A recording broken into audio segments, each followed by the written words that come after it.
on vous demandait comme ça de faire un bilan de cette action prônée par le président de l'Assemblée nationale en ce qui concerne la cohésion sociale en Côte d'Ivoire, que diriez-vous, honorable? D'abord, au niveau de la Côte d'Ivoire, je préférais même, n'est-ce pas, intervenir sur le plan national. Il y a de dire que les actions du président de l'Assemblée sont à saluer parce que ces 10 dernières années, nous avons connu un pays qui est balafré, qui est dans n'est-ce pas, le tissu social est fissuré. Et moi qui ai eu la chance d'abord de naître à Bégerville, ça je dois vous le dire, je suis né à Bégerville, j'ai fait pratiquement toute ma vie à Bégerville, j'ai la famille encore qui y réside. Bégerville, j'allais vous dire, n'est pas, n'est-ce pas, une ville Koyaka, hein, entre guillemets, n'est pas une ville Koyaka. Donc moi qui ai eu la chance de vivre dans cette localité, je vois un peu quels étaient mes liens, n'est-ce pas, depuis notre enfance jusqu'à une certaine date avec nos frères de Bégerville. Alors lorsque aujourd'hui vous vous rendez compte que dans un pays où, n'est-ce pas, c'est des valeurs qui devaient guider les relations, mais que c'est plutôt la religion, plutôt l'ethnie, qui est l'élément principal aujourd'hui du choix des relations, mais c'est avec beaucoup de tristesse que nous assistons à de telles situations. Surtout, moi j'ai eu la chance de faire l'internat. J'ai fait l'internat au lycée de Dimokro, et lorsque nous étions à l'internat, qui est aussi, n'est-ce pas, un cadre qui permet, n'est-ce pas, à tous les fils d'un pays, n'est-ce pas, de se frotter, d'avoir des liens sans considération de l'ethnie et de la religion.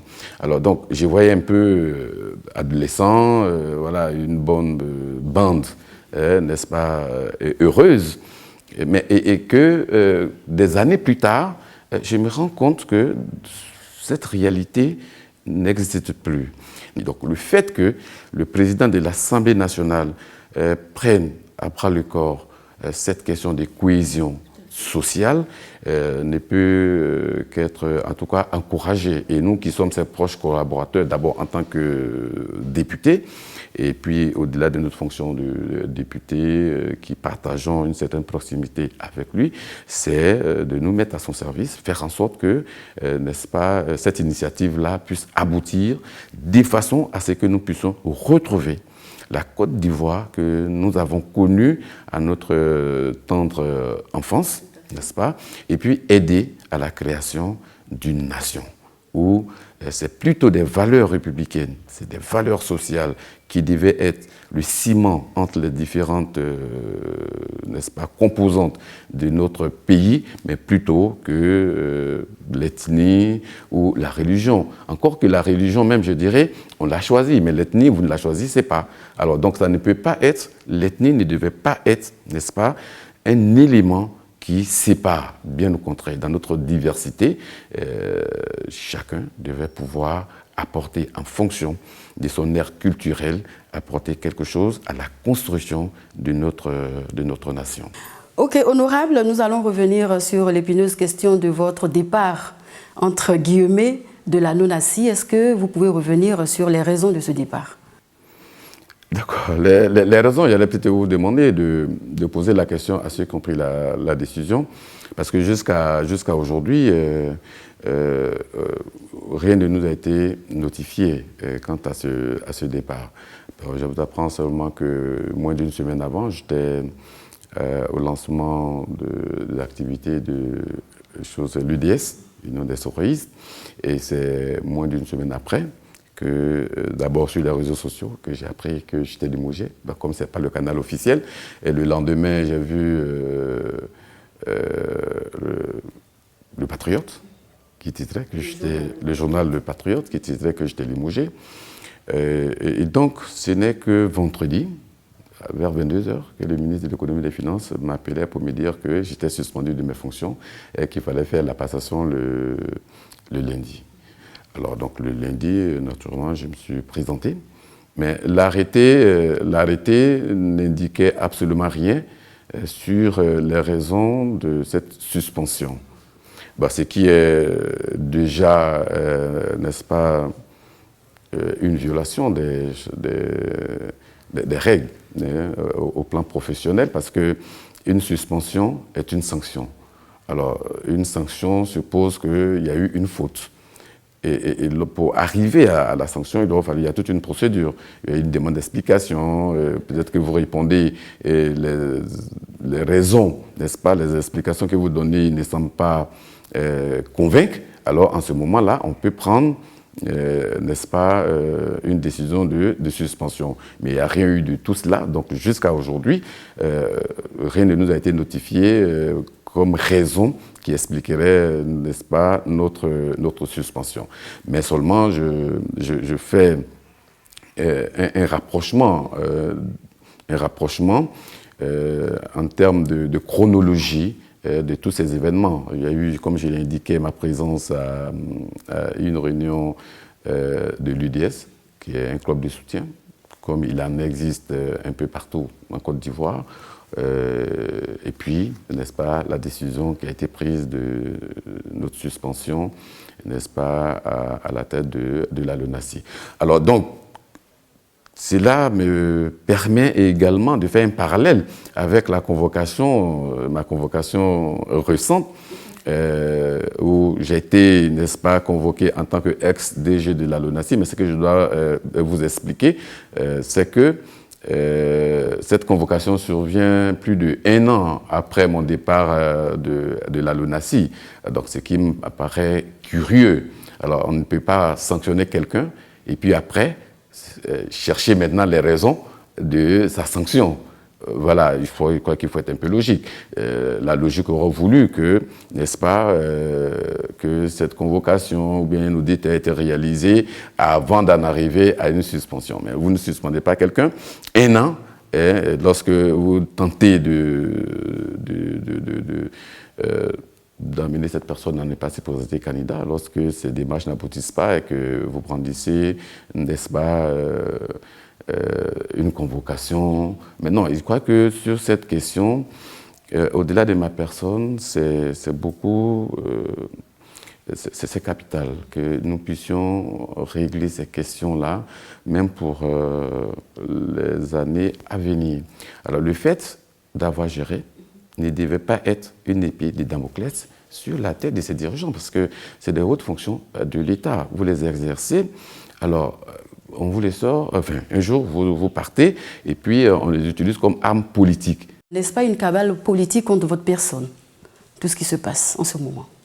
Oui, c'est ma personne qui est visée dans ce cas bien précis, mais j'allais dire que c'est toutes les personnes qui sont appelées à exercer à un haut niveau qui sont visées. Parce qu'aujourd'hui, c'est Isaka Fofana, mais demain, ça va être le tour de qui? Tout à fait. Est-ce que devons-nous utiliser, n'est-ce pas, ces fonctions comme des armes politiques? Je dis, ce n'est pas correct.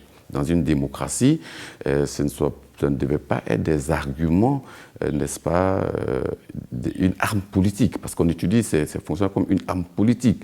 Je dis non. Vous le disiez tantôt, vous êtes candidat aux élections du Conseil régional, les élections qui auront lieu en octobre prochain. Vous êtes également député de la Nation. Honorable, n'est-ce pas un cumul de postes tant décrié en Côte d'Ivoire? Non, il n'y a pas de cumul. Il n'y a pas de cumul. Si vous voulez, c'est deux fonctions. C'est deux fonctions qui sont distinctes. Encore que moi, je suis député et puis je vais être président du conseil pour la même circonscription. Voilà, je veux dire, je ne suis pas député à Séguila et puis vouloir être maire à Soubray. Ça, je considère cela comme une insulte aussi aux populations. Je suis député de Ouroufla, Sifi Kamalo, qui se trouve dans la région de Ourodougou. Et donc, je vais être président du conseil du Ourodougou parce que la première fonction est politique et la deuxième, c'est une fonction, n'est-ce pas, c'est comme un agent de développement. Voilà. Donc, c'est deux choses qui ne sont pas incompatibles et dont les charges ne sont pas forcément, je veux dire, tellement lourdes qu'il va falloir peut-être faire la distinction en disant non, je suis déjà député. Non, mais je suis député.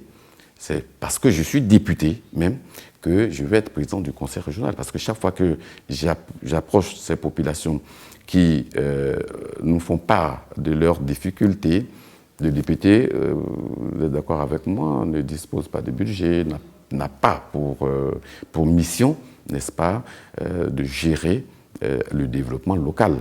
Donc, mais à partir du moment où nous sommes proches des populations et qu'elles nous font part de leurs préoccupations, nous disons, alors il faut chercher un instrument, d'accord, pour pouvoir résoudre un tant soit peu ces problèmes auxquels sont confrontées ces populations. Et un des instruments, c'est la présidence du conseil régional. Mais comme je le dis, en visant le conseil régional du Ourodougou, c'est le prolongement de ma mission de député.